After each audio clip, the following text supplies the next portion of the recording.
ఇక next issue చూస్తే middle ఈస్ట్లో ఏం జరిగినా దాని ఎఫెక్ట్ మాత్రం మొత్తం ప్రపంచం మీద ఉంటుంది. అలాంటిది ఏకంగా ఇప్పుడు యుద్ధమే జరుగుతుంది. మరి ఈ ఇంపాక్ట్ ఎలా ఉండబోతుంది? ముఖ్యంగా చూసుకున్నట్టయితే ఇండియాపై పడే ఎఫెక్ట్ ఏంటి? ఈ యుద్ధం తాలూకు ఎఫెక్ట్ మన ఆర్థిక వ్యవస్థపై ఎలా ఉండబోతుంది? ఎందుకంటే అప్పుడు పక్క దేశాల్లో ఎక్కడ ఏ చిన్న యుద్ధ వాతావరణం కొనసాగినా కూడా మన ఇండియాపై కూడా ఆర్థిక భారం పడే అవకాశాలు అయితే గట్టిగా కనిపిస్తాయి. చమురు ధరలు పెరుగుతూ తరుగుతూ కూడా వస్తూ ఉంటాయి. ఇప్పుడు చమురు ధరలు కూడా ఆకాశాన్ని అంటే అవకాశాలు అయితే కనిపిస్తున్నాయి. దీనికి సంబంధించి కూడా మాట్లాడదాం. ఎస్ సార్, మనం చూస్తున్నాం కదా, ఇప్పుడైతే మిడిల్ ఈస్ట్ లో జరుగుతున్న యుద్ధం అయితే ఇంకా కొనసాగుతూనే ఉంది. మరి దీనికి సంబంధించి ఆర్థిక వ్యవస్థ ఎలా మారబోతుంది, ముఖ్యంగా ఇండియాపై దీని ప్రభావం ఎలా ఉండబోతుంది అనుకోవచ్చు?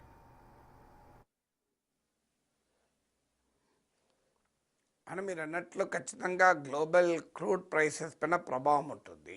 వాస్తవంగా సాటర్డే వార్ మొదలైంది, ఫ్రైడే నాటికే $6 to $7 పెరిగింది per barrel international crude price ఎవరేజ్న. అంతకుముందు $65 ఉండే ఫిబ్రవరి బిగినింగ్లో ఉంటే ఫిబ్రవరి ఎండింగ్కి వచ్చే వరకు, అంటే మీకు ఫిబ్రవరి 27కి వచ్చే వరకు $70 to $73 వచ్చింది. అంటే క్లియర్గా ఇన్ యాంటిసిపేషన్ ఆఫ్ వారే $6 పెరిగింది. కారణం ఏంటంటే ప్రపంచంలో ఉన్న ముడి చమురు సరఫరాల్లో నియర్లీ 2/3 ఈ ప్రాంతం నుంచే వస్తుంది.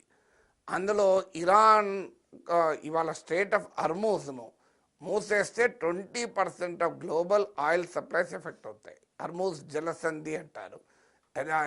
ఆ జలసంధి అంటే ఒక వాటర్ వే అంటారు. అంటే చాలా తక్కువ, అంటే పెద్ద సముద్రం అంత విశాలంగా ఉండదు అక్కడ. సముద్రం అక్కడ కాస్త నారోగా ఉంటుంది, దాన్ని స్ట్రేట్ అంటారు, జలసంధి అంటారు. ఈ స్ట్రేట్ ఆఫ్ హర్మూజ్ ద్వారా 20% గ్లోబల్ ఆయిల్ సప్లైస్ వెళ్తాయి. అలాగే ఇరాన్ మద్దతుదారులైన హూతీలు నార్త్ యమన్లో ఉన్నారు, వాళ్ళు రెడ్ సీని టార్గెట్ చేయగలుగుతారు. రెడ్ సీని టార్గెట్ అయితే సూయజ్ కెనాల్ కూడా ఇంపాక్ట్ అవుతుంది. అందువల్ల గ్లోబల్ ఆయిల్ సప్లైస్ ఇంపాక్ట్ అయితే ఖచ్చితంగా గ్లోబల్ ఆయిల్ ప్రైసెస్ పెరుగుతాయి. అది ఇండియా మీద ప్రత్యక్ష ప్రభావం పడుతుంది. ఎందుకంటే మన దేశ చమురు అవసరాల్లో 85 to 90% మన దిగుమతులపైన ఆధారపడతాం. మనము ఇప్పుడు రష్యా నుంచి మనం ఆయిల్ కొనడం తగ్గాక 40 to 50% of India's crude oil requirement ఈ ప్రాంతం నుంచే వస్తుంది. రష్యా నుంచి కొనప్పుడు 2022 ఉక్రెయిన్ వార్కు ముందైతే మన ఆయిల్ ఇంపోర్ట్స్లో 2/3 ఈ ప్రాంతం నుంచి వచ్చేది. ఈవెన్ టుడే 40 to 50% వస్తుంది. మన ఎల్ఎన్జి సప్లైస్లో, లిక్విఫైడ్ నేచురల్ గ్యాస్ సప్లైస్లో 55% ఈ ప్రాంతం నుంచి వస్తాయి. మన ఎల్పిజి లిక్విఫైడ్ పెట్రోలియం గ్యాస్ సప్లైస్లో 80% ఈ ప్రాంతం నుంచి వస్తాయి.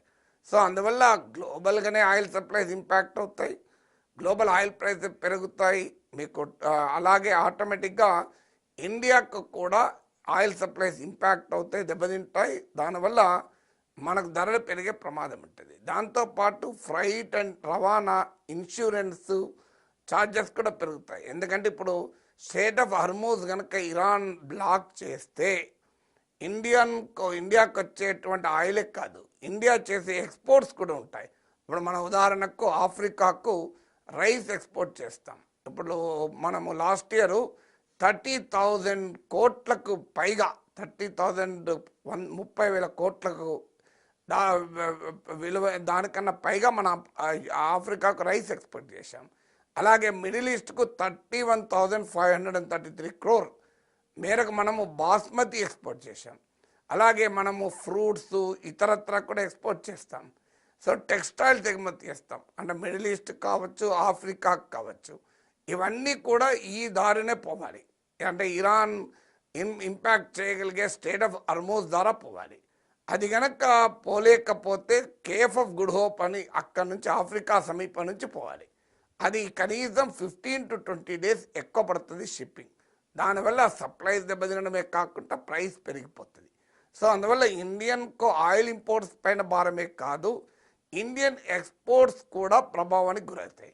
తర్వాత 90 lakhs నుంచి 1 crore ఇండియన్స్ ఈ గల్ఫ్ దేశాల్లో పనిచేస్తున్నారు.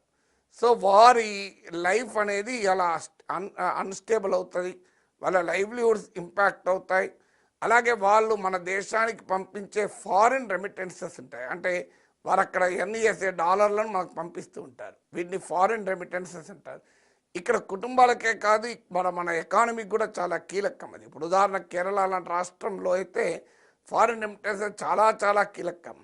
సో అందువల్ల అవి కూడా ఇంపాక్ట్ అవుతాయి. అంటే మన ఇంపోర్ట్సే కాదు, ఎక్స్పోర్ట్సే కాదు, రెమిటెన్సెస్ కూడా ఎఫెక్ట్ అయ్యేటువంటి ప్రమాదం ఉంటుంది. దీనికి తోడు మనకున్న స్ట్రాటజిక్ ఇంట్రెస్ట్ ఉంటాయి. ఇప్పుడు ఉదాహరణకు ఇప్పటికే ఇరాన్లో చెబహర్ పోర్ట్ నుంచి ఇండియా దాదాపు బడ్జెట్ కేటాయింపులు ఆపేసింది. మనము ఇండియా మిడిల్ ఈస్ట్ ఎకనామిక్ కారిడార్ను నిర్మించాలని చూస్తున్నాం. అలాగే నార్త్ సౌత్ కారిడార్ అని ఇండియన్ వెస్టర్న్ కోస్ట్ నుంచి పాకిస్తాన్ బైపాస్ చేస్తూ ఆఫ్ఘనిస్తాన్, ఇరాన్, సెంట్రల్ ఏషియా మీదుగా రష్యా టు యూరోప్ వరకు నార్త్ సౌత్ కారిడార్ నిర్మిస్తున్నాం. ఈ స్ట్రాటజిక్ ఇంట్రెస్ట్లు కూడా మనకు దెబ్బతినేటువంటి ప్రమాదం ఏర్పడుతుంది. సో అందువల్ల ఏ రకంగా చూసినా మన ఎకానమీ పైన ఇంపాక్ట్ ఉంటుంది, మన ప్రజల పైన ఇంపాక్ట్ ఉంటుంది. సో ఓవరాల్గా ఇండియాలో కూడా రియాక్షన్స్ మొదలవుతున్నాయి. ఇప్పుడు ఆల్రెడీ జమ్మూ కాశ్మీర్ లాంటి రాష్ట్రంలో నిరసనలు మొదలయ్యాయి. మిడిల్ ఈస్ట్ అన్స్టేబులే కాదు, ఇజ్రాయెల్ వర్సెస్ ఇరాన్గా కనుక పోలరైజ్ అయితే మనకు రెండు దేశాలకు కూడా చారిత్రకంగా మిత్ర దేశాలు. ఇప్పుడు రెండు మిత్ర దేశాల మధ్య ఘర్షణ ఖచ్చితంగా ఇండియన్ ఫారిన్ పాలసీ ఇంట్రెస్ట్లకు, ఇండియన్ స్ట్రాటజిక్ ఇంట్రెస్ట్లకు కూడా అది నష్టదాయకంగా మారిపోతుంది. సో అన్ని రకాలుగా మనకు ఈ వార్ అనేది మనకు క్షేమం కాదు, వార్ అనేది మనకు ఇబ్బందులే క్రియేట్ చేస్తుంది కూడా. Yes, okay sir. ఇప్పటికే చూసుకున్నట్టయితే 3% కూడా చమురు ధరలు అనేవి పెరిగాయి. ఒకవేళ ఇంకా ఇలాగే వారు కంటిన్యూ అయ్యే ఛాన్సెస్ అయితే ఎక్కువగా ఉన్నాయి కాబట్టి ఇంకా ఎంత పెరిగే అవకాశం ఉండొచ్చు? ఎందుకంటే ఇప్పటికే 90% వరకు కూడా భారత్ అయితే చమురు దిగుమతి చేసుకుంటుంది. ఒకవేళ ఇంకా అటు $100 కూడా పెరిగే అవకాశం ఉందంటూ కూడా చెప్తున్నారు. దీనికి సంబంధించి ఏం చెప్తారు?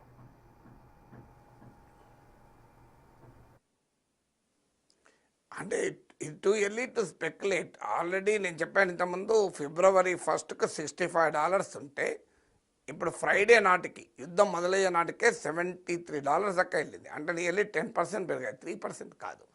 ఇంకా వార్ మొదలైన తర్వాత ఇప్పుడు ఇది వీకెండ్, మనకు నెక్స్ట్ వీక్ బిగినింగ్లో అర్థమవుతుంది. వార్ వరకు ఇంకా ఎక్కువగా కూడా ఆయిల్ ప్రైస్ పెరిగే అవకాశం ఉంటుంది. మనకు ఇరాక్ వార్ అప్పుడు చూసాం, ఆయిల్ ప్రైసెస్ పెరిగాయి. మిడిల్ ఈస్ట్లో ఎప్పుడు డిస్టర్బెన్స్ ఉన్నా ఖచ్చితంగా ఆయిల్ ప్రైసెస్ పెరుగుతాయి.